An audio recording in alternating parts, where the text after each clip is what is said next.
We've got a leaked photo and the latest leaked specifications of the Fujifilm X-S20, the much anticipated successor to the X-S10. It's going to be announced next week at the Fujifilm X Summit, so stick around after this short break as I've got all the details for you. But first, please do me a favor, follow me on Twitter, but most importantly, please subscribe to this channel. It doesn't cost you anything and it really does help this channel grow. Already a subscriber? Thanks so much for your support. According to Fuji Rumors, we have a leaked photo of the X-S20, and what's really interesting on the top right dial here is that we have a dedicated vlog option. I always shoot log when I'm doing run and gun. Now for this channel, for what I'm shooting here, there's no need for it, but a lot of run and gun stuff where I have a lot of, well, how should I say, a need for dynamic range, even when I'm shooting wildlife, and a bird, when you're catching it with light on one side and it's kind of dark on the other side, to see that gradual shift in dynamic range is, to me, desired. I love shooting log, but it's not the easiest thing to work with. I wonder, with this new priority on the top right dial, has Fujifilm got something planned for us here and how log's going to be implemented in the X-S20? It's interesting to see that they're giving it a priority. I hope they also give it some sort of ease of use, because I think ease of use in this would go a long way. We've seen cameras automate, well, autofocus with eye detection. We've seen cameras like Sony automate the exposure tools when tracking using eye autofocus. I would love to see some sort of automatic log option so we don't have to apply log in post. And I get it, for professionals, we do want that level of control. But to have the option where we could have an automatic setting in camera, that to me would be very interesting. So what else do we know about the Fujifilm X-S20? Well, thanks to Patrick at Fuji Rumors, we know that the sensor is going to be an X-Trans4. It's going to be an APS-C sensor with a resolution of 26 megapixels. And I've said this for many years now. I think that 26 to 30 is ideal, although I'm one of those people that still thinks for most ordinary photographers, 24 megapixels is still a decent level of resolution. If we're not having to crop in, if you're just the average person taking shots, taking pictures, I think 24 megapixels is more than enough information. And if you're shooting video, it gives you 6K oversampled 4K. So I think at 26 megapixels, it's a very good sensor. In terms of the still shooting rate, the X-S10 could shoot at around, well, 8 frames per second.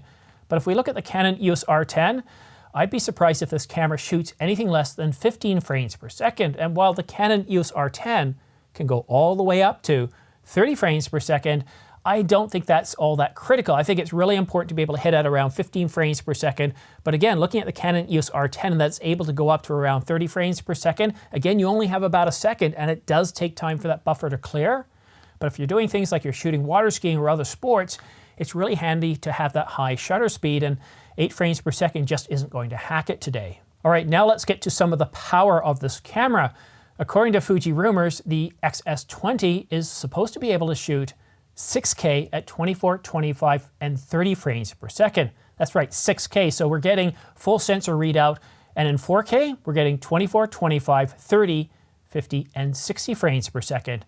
And in full HD, well, we're going to go all the way up to 240 frames per second. And those are pretty powerful, pretty impressive video capabilities. Now, my thoughts are, Patrick didn't mention this, but I can't imagine that at around the same price point as the Canon EOS R10 at around $999, and that is the current price of the X-S10. I just can't imagine that Fujifilm is going to release this camera without any sort of oversampling. I really suspect it's going to do 6K oversample 4K. I mean, even the $679 Canon EOS R50 can do 6K oversampled 4K, so I really expect to see it in this camera. Although having that vlog option, see, we're getting an awful lot of power here, and to have a vlog, or well, just log profiles in general, to be able to have that power in this camera, I think is a really big deal. It gives us so many more options. It allows this camera to last us many more years. It allows us to grow in terms of our capabilities. But again, this is a very small camera. It's a very small body, and my only concern is, and that's what we're not seeing in these specifications, and you know what I'm about to say, what is the overheating potential? What is the thermal architecture of this camera? Sony, Canon, and many other manufacturers have had to deal with this and have had problems with this.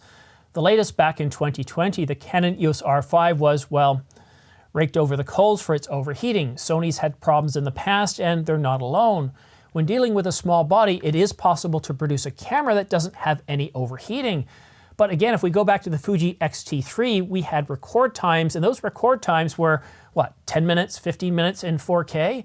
Not giving us a lot of confidence, not giving us a lot of freedom. When you've got a 10-minute or 15-minute record limit, you start pressing that record button and you start feeling the pressure. Your neck vein starts pulsing because, oh my God, I got to do things quickly. However, if you're doing a lot of run and gun stuff, you're shooting family stuff, and you're just shooting short clips, you're fine. But the first time you have to shoot Christmas or a birthday, you would find those record limits rather, well, inhibiting. They would get in the way. So with this camera here, I'm really wondering what Fuji's going to do. Are they going to implement some sort of 30-minute record limit? Or are they going to have a really good thermal architecture? Are they going to have heat pipes? What about the construction, the materials used to help dissipate heat? A simple copper plate between the sensor and the processor out to the shell will do a good job in dissipating heat.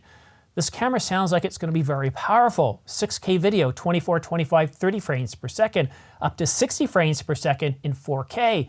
6K oversample 4K, 240 frames per second in 1080, and log options for $999. That would be truly impressive, but we're not done yet. I'll talk about price in just a moment, but let's take a look at some of the other specifications for this camera. The autofocus system is going to be improved when it comes to subject and object detection, but we really don't know how that's going to be until we get the announcement next week at the Fujifilm X Summit. It is going to have a 5-axis IBIS, and most likely it's going to have a single SD card slot, UHS 2, and hopefully it's fully compatible with V60 and V90 cards. 6K, 6K at 30 frames per second if it's shooting all eye. Boy, that's going to eat through those cards pretty quickly. And I wonder what the codecs are going to be. Is it going to do all eye? Is it going to do IPB? And this is Fujifilm here, so I wouldn't be surprised if we have a choice of H.265 and H.264. The Fujifilm X Summit is going to take place on May the 24th at 9 a.m. That's 9 a.m. GMT, so if you're in Toronto or New York, that is, well, it's a little bit early. It's 5 a.m. So I'm not sure if I'm going to get up that early to do this coverage, and for me to be able to get guests, well, there would be a bit of a challenge. So 5 a.m. Eastern Standard Time, 9 a.m. Greenwich Mean GMT. Let's just say GMT for now. I know how to spell. I know how to say it. I just can't enunciate it right now. I've got a bit of a brain fart, I think is the term. So let's get back to the Fujifilm X Summit. We don't have a lot of rumors in terms of what is supposed to be announced at that summit, but it's a foregone conclusion at this point that we are getting the Fujifilm X-S20. We don't know about any GFX cameras, any medium format cameras. We don't know too much about lenses, but I'm going to stay on top of it. But now I want to talk about pricing. The Fujifilm X-S10 currently sells for $999, and one of the closest competitors to that camera is the Canon EOS R10, which sells for $999. Oh, actually, no, hold on a minute here. Look at this. The Canon EOS R10 is on sale $100 off now, selling for $879. So the regular price is about $20 cheaper, so they're essentially the same, but at $879, the Canon EOS R10 is quite a bit cheaper right now. So I think Fujifilm is going to be hard-pressed to release the X-S20 for a price much higher than $999, and this does depend on the capabilities. But I want to go back to that spec sheet from B&H, taking a look at the Canon EOS R10 to give us an idea of how close the R10 is most likely going to be to the X-S20. At a slightly lower resolution of 24.2 megapixels, the Canon EOS R10 does provide 6K oversample 4K, but it doesn't provide any 6K recording options. It can do 4K up to 60 frames per second, the same as the rumored X-S20, and it does do an HDR-PQ, but there's no log recording. Now, the shutter speed, I was wrong earlier when I said it's 30 frames per second. That's the Canon EOS R7. The Canon EOS R10 can burst up to 23 frames per second and can do 15 frames per second with a mechanical shutter. The EVF and the LCD, they're pretty much the same in terms of what we expect to see on the Fujifilm X-S20, but you can see that the Canon EOS R10 is looking very similar to what we expect the Fujifilm X-S20 to come in at. So even though the X-S10 is selling for $999 and it was released several years ago, I really don't expect Fujifilm to release the X-S20 for anything much more than $999. I mean, already if they release it at $999, the Canon EOS R10 is on sale for $200 less, $220 less at $879. And I know what you're thinking. Yes, but Simon, that's just a short sale. That sale will be over with. Well, I'm not so sure about that. You see, since the camera was released, it stayed at $999 right up until Black Friday of last year. And since then, this camera's been going on sale regularly quite a bit for the bulk of the last 5 or 6 months at $200 off. So if you're looking at a price of this camera being quite often around $879, what could Fujifilm do in the X-S20 to be able to sell it for more than $999? Now, having log and being able to put a lot of power into this camera, 6K oversample 4K up to 30 frames per second, 6K video, 240 frames per second in 1080. Now those are very good solid starts. And if we have some enhanced log capabilities to this camera that make it a little bit easier to grade log footage, that makes it a little bit easier to record log footage, well then I think Fujifilm is going to have a winner here, and they are going to be able to sell this camera for more than $999. I'm really curious, and we're just about a week away, less than a week away. The Fujifilm X Summit is going to be next week, May the 24th at 9 a.m. Greenwich Mean Time. See, I told you I could say it, which is about 5 o'clock in the morning. And I think it was that shock at 5 o'clock in the morning Eastern Standard Time that I had problems saying Greenwich Mean Time. I mean, I'm British after all. I shouldn't have problems saying Greenwich. The video specifications in this camera are looking very good. They're looking impressive, and they're looking like they can certainly beat the Canon EOS R10. And they're going to have to if they're going to sell it for a bit more than the XS10, $999. So I'm going to give you a price range of the XS20, and I think it's going to be anywhere between $999 and $1,199. Now, for it to come in at around $1,199 instead of $1,099, I think they're going to have to really rethink some of these capabilities. Remember, it's not all about specifications. It's about the outcomes. It's about how the autofocus, the auto exposure, the log capture, the 8-bit, all the different video modes, how they work in unison together to deliver the outputs. And then when you're shooting in stills, to be able to ensure that even if you are shooting at 15 frames per second or 23 or 30 frames per second, that you're able to capture all those shots, that you're not just getting most of those shots blurred. And that was a story about just 3 or 4 years ago. When we had cameras that were shooting 10 frames per second, you might only had 5 of them that were usable shots. So for a moment here, let's keep our minds open to what this camera can do, and let's not focus so much on the capabilities, but on what the outcomes could be. And if you want to stay up to date on the latest news and rumors regarding the Fujifilm the X-S20, or any other camera that we're supposed to be getting announced very shortly, maybe it's a new Panasonic S1H refresh, maybe it's a new Canon EOS R5 Mark II, although I suspect that's going to be coming in the fall, late fall, then go ahead and subscribe, but make sure you choose all notifications.